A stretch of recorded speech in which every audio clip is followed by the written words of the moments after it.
Welcome to Penrose Learning, where we make understanding easy. You start by verifying which account and apps use Drive storage so you don't delete the wrong files. Open the Google Drive app on your iPhone and sign in. Make sure you're on the correct account. Once done, switch to List View and sort by storage or last modified. This surfaces big files immediately. Tap the three-dot menu on any large item to see options. This first pass removes obvious space hogs and prepares you for deeper cleanup without wasting time. Now move into the detailed removal steps. Open Drive's storage view to list files by size and check for old app backups.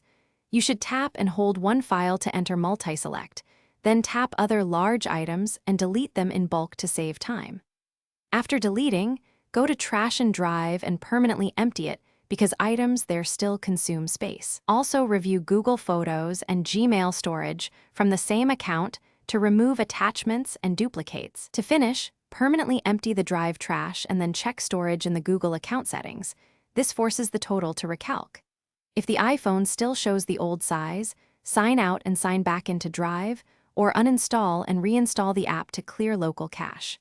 Make sure to check Gmail and Google Photos for large attachments and backups. If quotas don't update immediately, wait a few hours. Google sometimes needs time to reflect space changes. That typically resolves lingering discrepancies.